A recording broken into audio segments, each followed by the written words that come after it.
7:57, saludamos en Quito a la asambleísta de Pachacutic, Diana Tamaín. Gracias, asambleísta, por acompañarnos. Buenos días, ¿cómo le va? Buenos días, Javier, muchísimas gracias. Bienvenida. ¿El tema de la consulta prelegislativa está como debe de estar o no? Bueno, nosotros en principio consideramos y seguimos manifestando nuestra posición de que la consulta prelegislativa y la consulta previa debía ser ejecutada dentro de un marco legal como una ley orgánica, puesto de que se trata del ejercicio de los derechos de los pueblos y nacionalidades tal como mandan los convenios internacionales. En ese sentido, nuestras organizaciones de base han manifestado su rechazo porque no puede pasar a ser un simple proceso administrativo a través de un instructivo que no garantiza el pleno ejercicio de estos derechos. ¿Y cómo debería ser entonces? Bueno, tenía que haber sido discutida con las organizaciones sociales para tener una ley. Lamentablemente dimos un primer paso importante cuando se consideraba estos pasos y estos procedimientos dentro de la ley orgánica de la función legislativa, que el presidente Correa emitió el veto total y lo dejó en el archivo. En ese sentido nosotros rechazamos. Sin embargo, de ello hemos propuesto y hemos hecho llegar iniciativas de proyectos de ley de consulta prelegislativa que tampoco se ha hecho caso dentro de la Asamblea y se han ido por el atajo, por el lado más rápido, que es un simple instructivo en el que dará pautas para llevar aparentemente un proceso de consulta. ¿Y ese instructivo serviría para, por ejemplo, el tema de la ley de aguas o no? Bueno, en principio eso es lo que se pretende, llevar una consulta prelegislativa para todos aquellos proyectos de ley que se discuten dentro de la Asamblea y que amerita que los pueblos y nacionalidades sean parte de este proceso. Lo que a nosotros nos preocupa también es de que al ser un simple instructivo no se cumpla con el verdadero ejercicio de la participación de los pueblos en la medida que se vaya a proponer lo que no se ha conseguido casi en más de 2 años en el caso de la ley de aguas, por ejemplo, garantizar que se desprivatice todo lo que ya está privatizado. Igualmente estamos proponiendo de que se desconcentre el acaparamiento tanto del agua como de la tierra cuando toque discutir este proyecto de ley.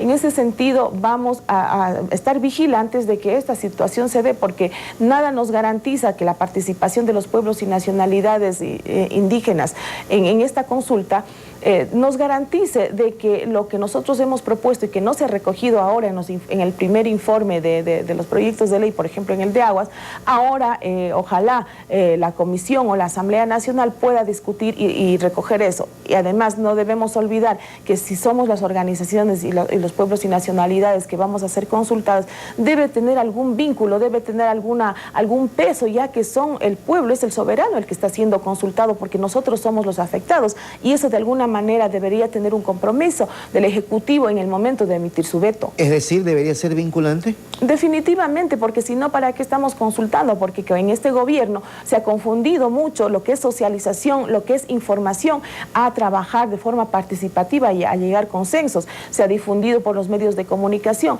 Fíjese de que la misma Corte Constitucional, cuando se presentó la demanda de inconstitucionalidad de cómo se aprobó la ley minera y cómo se ha dado las concesiones mineras sin consulta previa en el caso de los contratos mineros, sin consulta prelegislativa en el caso de la aprobación de la ley minera, se han hecho los desentendidos que sí, que una cosa, la información, la publicidad que se ha dado, eso equivale a una consulta prelegislativa. O sea, la manipulación que se da, la interpretación a la conveniencia que se da del Ejecutivo para no llevar adelante un verdadero proceso de consulta es lo que nos preocupa de sobremanera a nosotros. Ahora, es decir, ¿para qué consultar? La pregunta, ¿no? Si es que después van a hacer lo contrario de lo que se puede establecer en esa consulta. Por eso es que exigen ustedes que sea vinculante.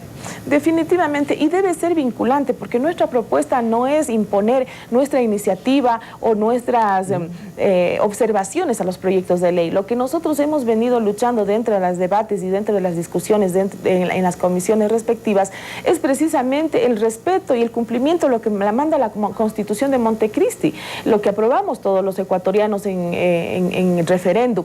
Y lamentablemente en la redacción de los articulados, en la propuesta ya definitiva de la ley o en la discusión, se evade estos principios del derecho a la naturaleza, el derecho de la participación. Entonces eso ojalá tenga peso cuando se consulte a los pueblos y nacionalidades para respetar la Constitución. Los pueblos y nacionalidades no pedimos otra cosa que respetar lo que está en la Constitución. ¿Caso contrario, asambleísta?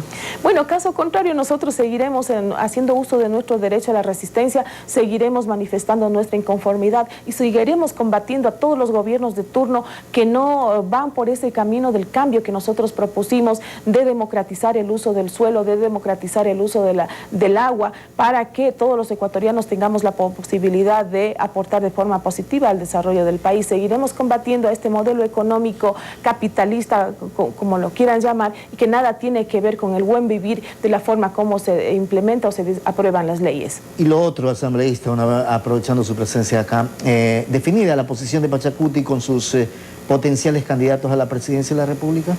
Así es, el día sábado el Consejo Político de Pachacuti, junto a las organizaciones de base como la Confeniae, como la Ecuarunari, la CONAIE, se decidió de que nuestro precandidato para ir a las primarias dentro de la Coordinadora Nacional Plurinacional es el compañero Salvador Quispe, y para las asambleístas nacionales la compañera Lourdes Tibán y el compañero Marlon Santi, lo cual tampoco deja por fuera otros nombres que podrían ser propuestos dentro ya de la discusión y de los acuerdos que se puedan llegar para conformar las listas nacionales, y una vez que tengamos el candidato único, que es lo que pretende la Coordinadora Plurinacional. O sea, todavía falta por elegir dentro de la plurinacional, como ustedes llaman, elegir a un solo candidato. Así es, tendremos que ir a primarias, entonces ahí juntos todos los precandidatos, como es el caso de Gustavo Larrea, como es de Paul Carrasco y de Alberto Acosta,